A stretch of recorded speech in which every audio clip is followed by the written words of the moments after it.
हाय दोस्तों, स्वागत है। सभी को से स्वागत है learning this like your pro YouTube channel. हम सीखेंगे इस व्याकरण के बारे में। आज दिन భవిష్యత్ కాల के बारे में से सीखेंगे। आइए श्याम पट पर ఈరోజు మనము భవిష్యత్ కాల్ క్రియ గురించి ఈరోజు మనం నేర్చుకుందాం. సింపుల్ ట్రిక్స్గా భవిష్యత్ కాలంలో చెప్పేటటువంటి మాటలు ఏ విధంగా మనము అవగాహన చేసుకోవచ్చు, అలానే మనము భవిష్యత్ కాలంలో ఏ విధంగా మాట్లాడవచ్చు, జరగబోయే దాని గురించి అనే దాని గురించి ఈరోజు మనము నేర్చుకుందాం. చూడండి, ఇందుట్లో భవిష్యత్ కాల్ క్రియా తాలిక ఆల్రెడీ నేను ఇందుట్లో భవిష్యత్ కాల్ క్రియా తాలిక నేను ఇక్కడ పొందుపరుస్తున్నాను. దీని ద్వారా మనం కొన్ని నేర్చుకుందాం. ఆల్రెడీ ఈ క్రియా తాలికలో మనకి కాలాలు అనగానే కర్త కర్మ క్రియ అనే సెంటెన్స్తో ఉంటాయి. కర్త కర్మ క్రియ సంబంధించినటువంటి సెంటెన్స్ మనం ఓన్లీ క్రియను మారిస్తే అన్ని కాలాల్లో మనం మార్చవచ్చు. ఉదాహరణకి చూస్తే నేను పండు తినుచున్నాను, వర్తమాన కాలం అంటాం. చున్నాను అనేటువంటి లాస్ట్ క్రియ దగ్గర మనం గమనించినట్లయితే, అలానే భవిష్యత్ కాలంలో తింటాను, అది ఇంకా జరగలేదు, జరుగుద్ది. జరగబోయేదాన్ని భవిష్యత్ కాలం అని అంటారని మన అందరికీ తెలిసినటువంటి విషయమే. అయితే ఈరోజు భవిష్యత్ కాల క్రియ తాలికను బట్టి రెండు రకాలైనటువంటి భవిష్యత్ కాలాల గురించి మనము సింపుల్గా ఈరోజు మనం నేర్చుకుందాం. రండి, చూడండి, ఇక్కడికి లింగ్ సర్వనామ్ వా లేదా నామ్, ఇక్కడ సర్వనామం ఉండొచ్చు లేదా పేరు కానీ ఉండొచ్చు. ఇక్కడ ఏకవచనము బహువచనము, ఇదంతా కూడా ఏకవచనానికి సంబంధించింది, ఇదంతా బహువచనానికి సంబంధించింది. మళ్ళీ మీకు ఏకవచనాలు బహువచనాలు లింగ్ గురించి చెప్పేటప్పుడు ఇంకొక పట్టితో మీకు ఈజీ మెథడ్లో మళ్ళీ చెప్పడానికి ప్రయత్నం చేస్తాను. సరే, ఇక్కడ ఈరోజు భవిష్యత్ కాలము గూర్చి ఈరోజు మనం నేర్చుకుందాం. అయితే భవిష్యత్ కాలము ఏ విధంగా మనం ఐడెంటిఫై చేయాలి? ఒకసారి మనము వర్తమాన కాలంలో ఉపయోగించినటువంటి ఆ సెంటెన్స్ని ఉపయోగిస్తాం.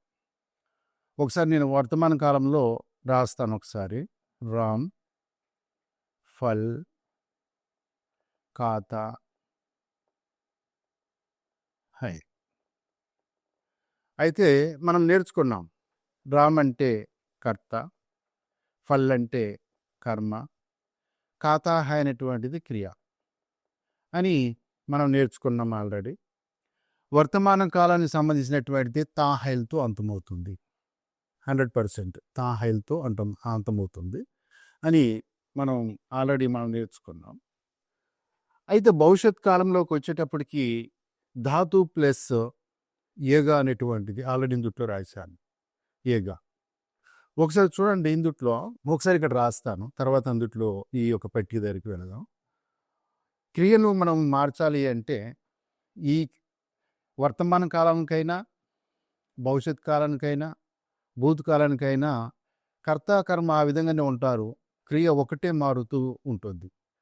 క్రియ ఏ విధంగా మారుతుంది? మూలధాతు అయినటువంటి కా, తాహ అయినటువంటి వర్తమాన కాలానికి సంబంధించినటువంటి ఈ యొక్క సహక్రియలు. అయితే ఈ కా అనేటువంటి ఈ మూలధాతు ఖా అంటే ఆల్రెడీ మీకు మొన్న లెసన్లో చెప్పాం, ఇది మూలక్రియ అన్నాం. దీని యొక్క మీనింగ్ ఏంటంటే తిను టా అని కూడా నేర్చుకున్నాం, తినుట. ఇది మూలక్రియ కనుక మూలధాతు చేయాలి అంటే ఏం చేయాలని నేర్చుకున్నాం? నా తీసేయాలి, ఇక్కడ టా తీసేయాలి.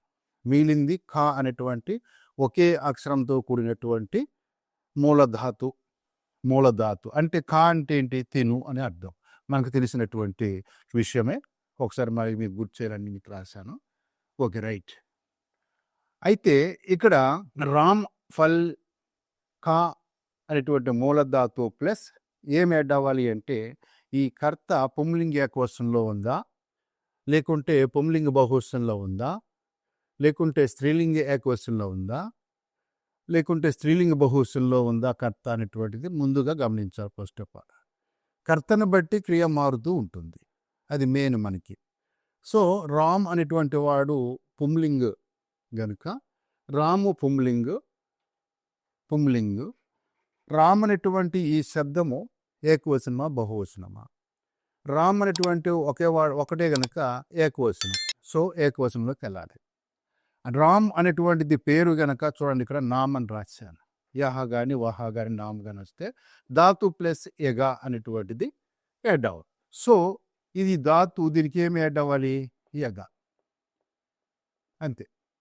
సో ఈ ఒకటే ధాతు ఉంది గనక అంటే కా ప్లస్ ఎగా అనేటువంటి ఇంకొక చిన్న ట్రిక్స్ అండి.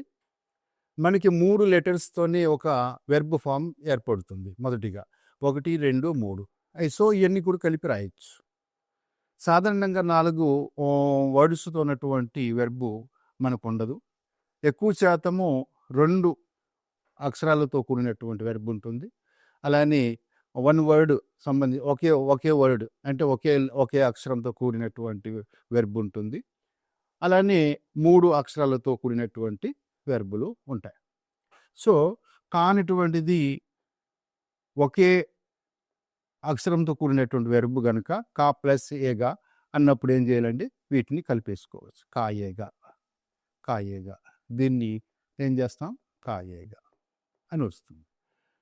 సో ఇక్కడ కూడా మనం చెప్పుకున్నాం కాయేగా అంటే రామ్ ఫల్ కాయేగా అంటే దాని మీనింగ్, తెలుగు మీనింగ్ ఏంటంటే రాము పండు తింటాడు. సో మనకి ప్రతి ఒక్క శబ్దానికి మనము అర్థం వచ్చి ఉండాలి. ఫస్ట్ ఆఫ్ ఆల్ నేను వర్తమాన కాలంలో హై అంటే ఉన్నది, ప్రతి దానికి కూడా అర్థము మీకు చెప్పాను.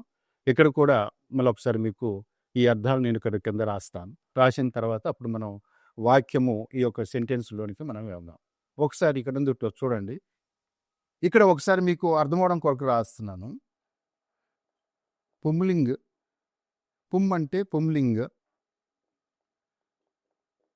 యవా అంటే ఏకవచనంలో ఉన్నప్పుడు ఏమొస్తుందండి? ధాతు ప్లస్ ఏగా అనేవాడిది మనం యాడ్ చేయాలి. ధాతు ప్లస్ మూల ధాతు ప్లస్ యగా.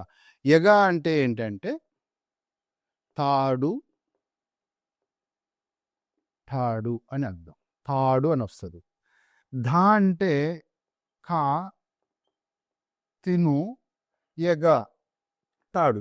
తాడు అంటే తింటాడు అని అర్థం. దాని మీనింగ్ తింటాడు, తింటాడు అనేటువంటి మీనింగ్తో మనకు వస్తుంది. సో యగా అంటే తాడు. అలానే పుంలింగ్ బహువచనం ఉంటే ఏమొస్తుందండి? ధాతు ప్లస్ ఎంగే. ధాతు ప్లస్ ఎంగే యాడ్ చేయాలి. ఎంగే అంటే తారు.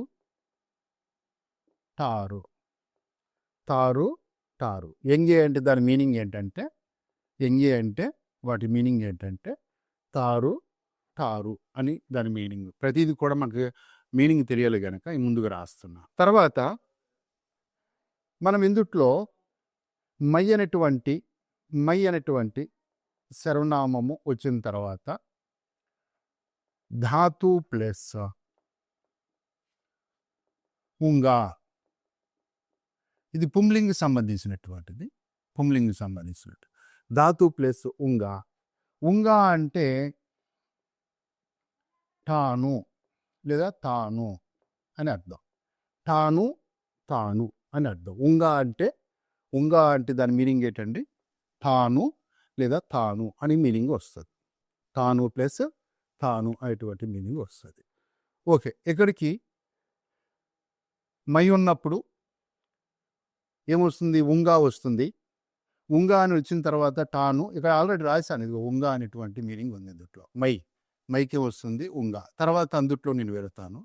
తుమ్మనటువంటి ఎంగే వస్తుంది. అది కూడా బహువచనానికి సంబంధించింది కనుక ఎంగే. తారు.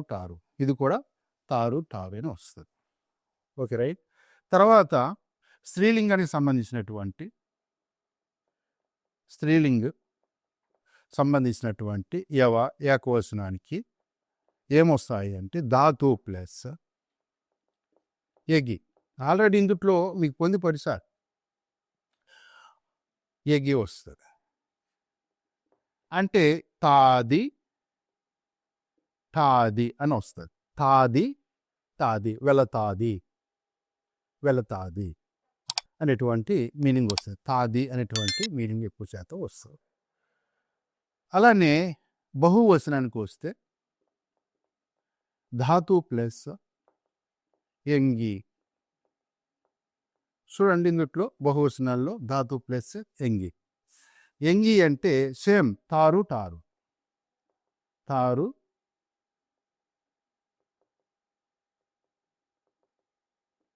టారు. ఎంగి అంటే దాని మీనింగ్ ఏంటంటే తారు టారు అనేటువంటి మీనింగే వస్తుంది. సో మై వస్తే, ఒకవేళ స్త్రీ మై అనేటువంటి స్త్రీ స్థానంలో మై అనేటువంటిది వస్తే ధాతు ప్లస్ ఉంగి. దీని యొక్క మీనింగ్ కూడా సేమ్ తాను లేకుంటే తాను అని మీనింగ్ వస్తుంది. వీటి మీనింగ్ మనకు అర్థం చేసుకోవాలి. ఫస్ట్ ఆఫ్ ఆల్ దీని మీనింగ్ మనం అర్థం చేసుకోవాలి. ఎగా అనేటువంటిది చూడండి, ఎగా ఎంగే ఉంగా ఇటువంటి ఈ మీనింగ్తో పాటు లాస్ట్లో మనం అంతమవుతూ ఉంటే అది భవిష్యత్ కాలం అని ఆ సెంటెన్స్ మనం ఈజీగా మనం గుర్తుపట్టాలి. అలానే ఎగి ఎంగి ఉంగి ఈ విధంగా లాస్ట్లో మనకి ఇక్కడ అంతమవుతూ ఉంటే సెంటెన్స్లో క్రియ అవి భవిష్యత్ కాలం అని మనం అర్థం చేసుకోవాలి.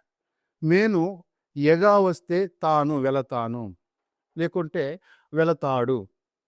మోహన్ బాజర్ జాయేగా. జాయేగా జానాలో నాది చేస్తే జా ధాతు క్రియ వెళ్ళు. ఎగా అంటే తాడు, వెళతాడు. ఈ మీనింగ్ మనము అర్థం చేసుకోవాలి ఫస్ట్ ఆఫ్ ఆల్. ఈ విధంగా మనము భవిష్యత్ కాలానికి సంబంధించినటువంటి ఈజీగా మనము దీన్ని అర్థం చేసుకోవచ్చు. ఇక్కడ ఈ పట్టికలు ఇక్కడ రాయడానికి కొంచెం కన్ఫ్యూజ్గా ఉంటుంది అని నేను బయట ఈ యొక్క సైడ్ని నేను ఇందులో రాశాను. ఇవన్నీ కూడా ఒకసారి మీరు నోట్ చేసుకున్నట్లయితే మనం లెసన్లోకి వెళదాం ఒకసారి. ఎందుకంటే ప్రతిదీ కూడా దాని మీనింగ్ తెలిసి ఉంటేనే దాని యొక్క సెంటెన్స్ని మనం అర్థం చేసుకోవచ్చు. సో మీ అన్నీ కూడా మీరు నోట్ చేసుకున్నారనుకుంటున్నా. ఒకసారి వీటిని క్లీన్ చేస్తాను. సో మనకి వర్తమాన కాలంలో తాహైల్తో అంతమవుతుందని మనకి ఆల్రెడీ తెలుసు. భవిష్యత్ కాలము దేనితో అంతమవుతుందంటే లాస్ట్లో గా అనేటువంటి లెటర్ ఉంటుంది. దానికి గాకి అవతల పక్కన ఏ అనేటువంటి యా ఏ గా అనేటువంటి సహాయం అంటే ఎగా అనేటువంటి ఒక శబ్దంతో అంతమవుతూ ఉంది. ఆ విధంగా ఎగా అని వస్తేనే అది భవిష్యత్ కాలము. ఎగా అని వస్తేనే భవిష్యత్ కాలం. Okay, right. ఇప్పుడు మనం ఇందులో వచ్చేద్దాం ఒకసారి. ఇది కాతా హై అనేటువంటిది వర్తమాన కాలం. ఇది వర్తమాన కాలం. వర్తమాన కాలం సంబంధించింది. దీని వర్తమాన కాలాన్ని మనము భవిష్యత్ కాలంలోకి మార్దాం. అంటే కర్తగానే ఉంటాడు, కర్మగానే ఉంటుంది, క్రియ ఒకటే మారుతుంది. సో అదొకటి మనం ఐడెంటిఫై చేయాలి. క్రియ మారేటప్పుడు ఏం చేయాలండి? ధాతు ప్లస్ ఇది ఏకవచనం అయితే పుంలింగ్, ఏకవచనం అయితే ఏహవాహ అనేది ఏకవచనం అయితే ధాతు ప్లస్ ఏగతో అది యాడ్ అవ్వాలి. అదని ఒకసారి మనం మార్దాం. రామ్కి రామ్ రాశాను, ఫల్కి ఫల్ రాశాను. ఇందుట్లో తాహై అనేటువంటిది వర్తమాన కాలానికి సంబంధించినటువంటి క్రియలు కనుక ఇవి తీసేద్దాం. తీసేయక ధాతు ఏం మిగిలిందండి? కా మిగిలింది. కా అంటే తిను.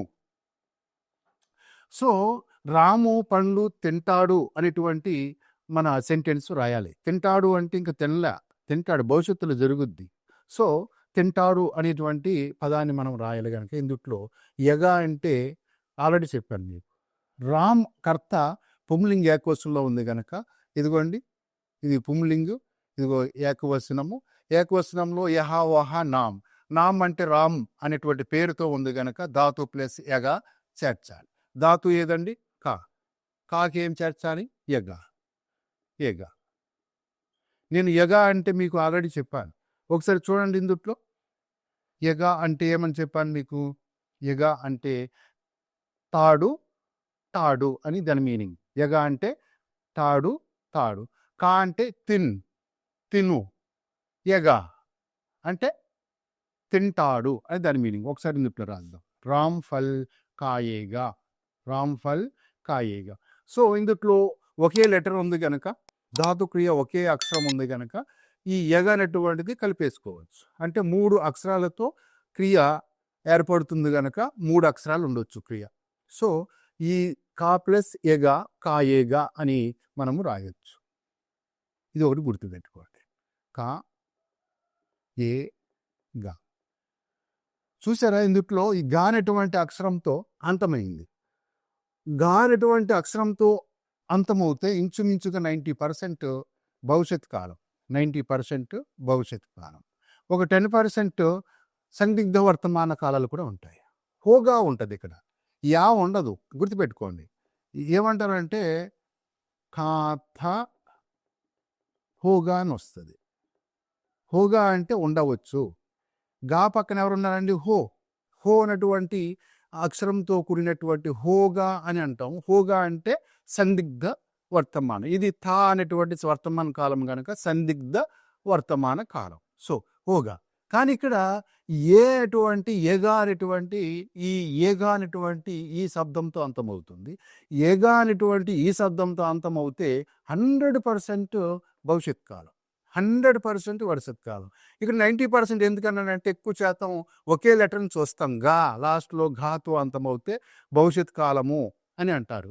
కాకుంటే గా అనేటువంటిది ఈ యొక్క సందిగ్ధ వర్తమాన కాలం కూడా అంతమవుతుంది కనుక అందుకని ఈ గా అనేటువంటిది ఒక 10% లేకుంటే ఇందులో 80% ఉండొచ్చు, ఇందులో 10% ఉండొచ్చు గా. సరే ఏదైతేనే మనకి ఏగా అనేటువంటి ఈ శబ్దంతో అంతమవుతేనే 100% భవిష్యత్ కాలం. Okay right. మన కన్ఫ్యూజన్ లేకోకుండా కొన్ని ఆ విధంగా మనం నేర్చుకుందాం. ఎగా. ఎగా అంటే ఏంటండి? ఎగా. ఎగా అంటే ఈసారి దీని మీనింగ్ చూద్దాం ఒకసారి. రాముకి తెలుగులో రాము పండు తిను. కా అంటే తిను కదండి, ప్లస్ తాడు. యగ అంటే తాడు అన్నాం కదా, తిను తాడు అంటే తింటాడు దాని మీనింగ్. లేకుంటే తాడు ప్లస్ తాడు మనం అనుకున్నాం కదండి. తినుటాడు, తినుటాడు అని దాని మీనింగు కరెక్ట్గా ఉండదు కనుక తింటాడు అనేటువంటి దీని మీనింగ్ వస్తుంది. అది ఒక విధంగా మనము అవగాహన చేసుకోవాలి. దీని మీనింగ్ ఏంటంటే తింటాడు, తింటాడు. చూసారా, తాడు తాడు వచ్చింది కదండి. తింటాడు, తింటాడు అంటే రాము పండు తింటాడు, ఇంకా తింటాడు కనుక దీన్ని ఏమన్నాము? భవిష్యత్ కాలము అన్నాం. తింటాడు. ఈ విధంగా మనము ఈ సెంటెన్స్ మనము రాయవచ్చు. అలానే పోడు ఇందుట్లో బహువచనాలు పెడదాం. వే అంటే వారు, ఫండ్కి ఫల్, ధాతుక్రియ కా, ప్లస్ వే వస్తే బహువచనం కనుక పుంలింగం గురించి మాట్లాడుతున్నాం మనం. వే వచ్చింది కనుక బహువచనం గనక, పుంలింగం గనక వే అనేటువంటిది బహువచనం గనక, వే అనేటువంటిది ఏంటండి? బహువచనం. ఏ వే అనేది బహువచనం గనక ఈ బహువచనం ఉంది. ధాతు ప్లస్ ఎంగే, ధాతు ప్లస్ ఎంగే, ఎంగే క్లోజ్ విరామ్స్. ఓకే, ఈ విధంగా ఈసారి ఏమవుతుందండి? ఎంగే అంటే మనం ఏం చెప్పాము? తారు టారు అనేటువంటి మీనింగ్ వస్తుంది. ఎంగే. ఎంగే అంటే ఏంటండి? ఎంగే అంటే తారు లేదా టారు, తారు లేదా టారు. ఎంగే అంటే తారు లేదా టారు అంటాం. వారు తెలుగు మీనింగ్, వారు పండు తింటారు, తింటారు. వారు పండు తింటారు, వారు పండు తింటారు అనేటువంటి మీనింగ్ వస్తుంది. అంటే ఇందుట్లో వారు పండు తింటారు, ఇంకా తింటారు, ఇంకా ఫ్యూచర్లో తినవచ్చు. సో ఈ విధంగా మనము ఎంగే అనేటువంటి ఈ శబ్దం వస్తే పుంలింగ బహువచనము. సో ఎంగే అనేటువంటిది ఈ పదము 100% భవిష్యత్ కాలమే. 100% భవిష్యత్ కాలం. దట్ పుంలింగ్ బహువచనం, పుంలింగ బహువచనం. ఎంగే అనేటువంటి ఈ శబ్దంతో వస్తే యగా అంటే 100% పుంలింగ ఏకవచనము, పుంలింగ ఏకవచనము. ఎంగే అంటే ఇది 100% పుంలింగ బహువచనం.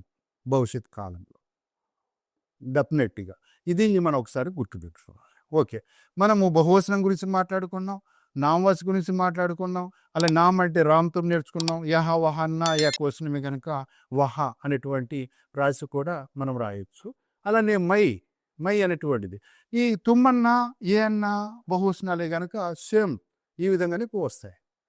వే తుమ్ ఫల్ కాయంగే వస్తుంది, సేమ్ ఇంకే మారదు. సో మై ఉన్నప్పుడు ఒకసారి రాద్దాం, మైతో ఉన్నటువంటి సెంటెన్స్ రాద్దాం. మై ఫల్, మై అంటే నేను, పండు, కా ప్లస్ ఏం చెప్పాను? మై ఉంటే ఉంగా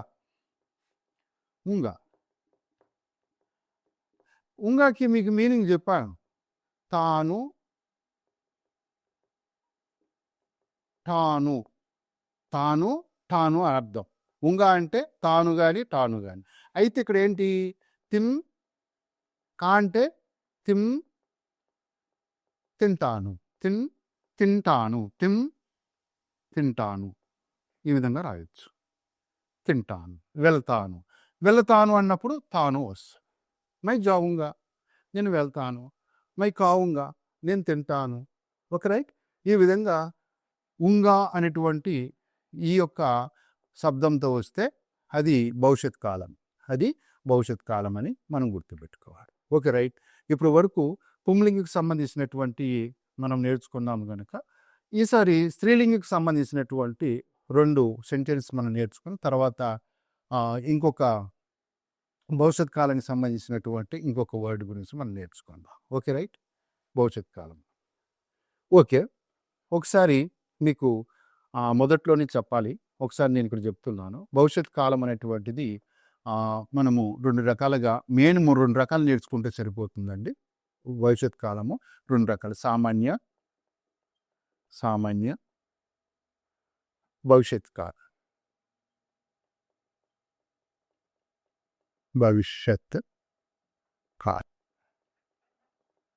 అలానే రెండోది సంభావ్య భవిష్యత్ కాలం.